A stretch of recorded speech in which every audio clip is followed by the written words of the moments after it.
بسم اللہ الرحمن الرحیم۔ السلام علیکم۔ اسلامک بات 9 پر آنے والے محترم ناظرین کو خوش آمدید۔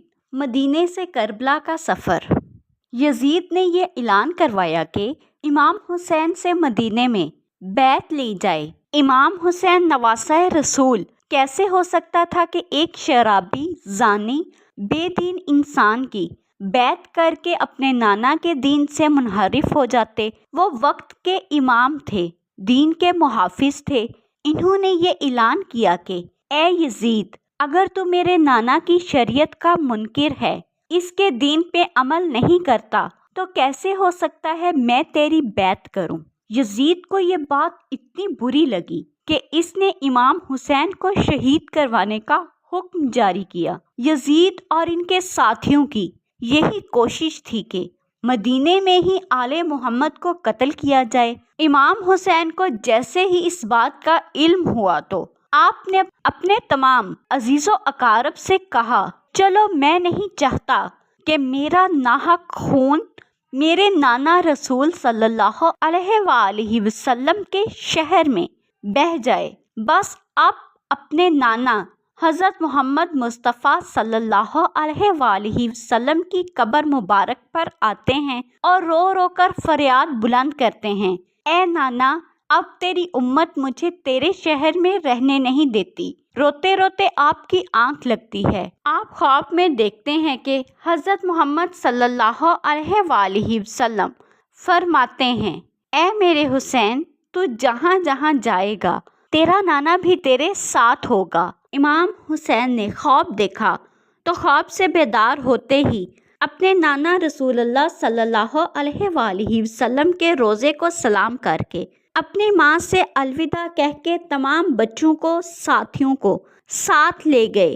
تاریخ میں لکھا ہے کہ امام حسین کی ایک بیٹی تھی جو اس وقت بہت بیمار تھی، اور امام حسین کو یہ علم تھا کہ ان کی شہادت کے بعد ان کی بیٹیوں، بہنوں کو، آل محمد کی مستورات کو قید کیا جائے گا اور کوفہ و شام کے بازاروں میں پھیلایا جائے گا، ان کو پتھر مارے جائیں گے۔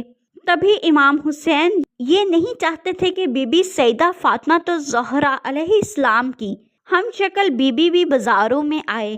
بس اپنی بیٹی سے الوداع کہہ کے مکے کی طرف روانہ ہوئے، کیونکہ مکے میں اللہ کا گھر ہے اور مکے کی زمین پوری دنیا کے لیے امن کی زمین ہے۔ امام حسین مکے میں کچھ ماہ گزارتے ہیں۔ یزید کو یہ علم ہوا کہ امام حسین مدینے سے مکہ آ گئے ہیں، تو وہ خوشی سے یہ کہتا ہے کہ یہ تو اور اچھا ہو گیا کہ ہم امام حسین کو کعبۃ اللہ کے طواف کے دوران ہی نعوذ باللہ قتل کر دیں گے۔ اس سے ایک تو کعبۃ اللہ کی عزت بھی ختم ہو جائے گی، نعوذ باللہ، اور امام حسین بھی شہید ہو جائیں گے۔ اور اتنے میں مولا حسین کے چاہنے والے جو کوفے میں مقیم تھے، وہ بار بار خط لکھتے رہے کہ اے نواسۂ رسول، اب غفار رہنے کے قابل نہیں رہا۔ یزید کے ساتھی سپاہی ہم پر بار بار ظلم کرتے ہیں، اب آپ جلد کوفہ آ جائیں۔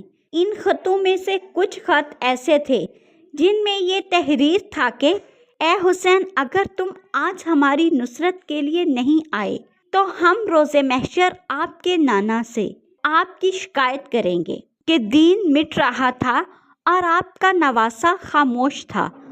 پس امام حسین نے اپنے سفیر محمد بن عقیل کو کوفے کی طرف روانہ کیا اور یہ فرمایا کہ اے مسلم جہاں، کوفے والے کے حالات معلوم کرو اور اس کے بعد مجھے خط لکھنا، پھر ہم بھی جلد وہیں آ جائیں گے۔ مسلم بن عقیل کوفے پہنچتے ہیں اور دیکھتے ہیں کہ ہزاروں کی تعداد میں مولا حسین کے چاہنے والے امام حسین کے منتظر ہیں۔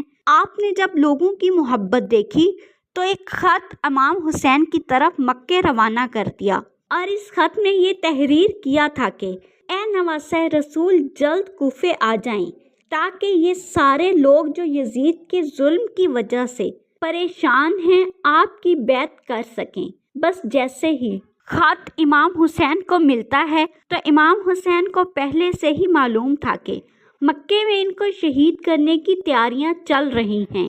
امام حسین نے یہ چاہا کہ ان کے خون سے اللہ کی زمین رنگین نہ ہو، اور وہ جو ماننے والے بار بار امام حسین کی مدد طلب کر رہے ہیں ان کی بھی حاجت پوری ہو، تو آپ اپنے بچوں کو، بہنوں کو اور ساتھیوں کو ساتھ لے کے مکے سے ہجرت کر کے کوفہ کی طرف روانہ ہو جاتے ہیں۔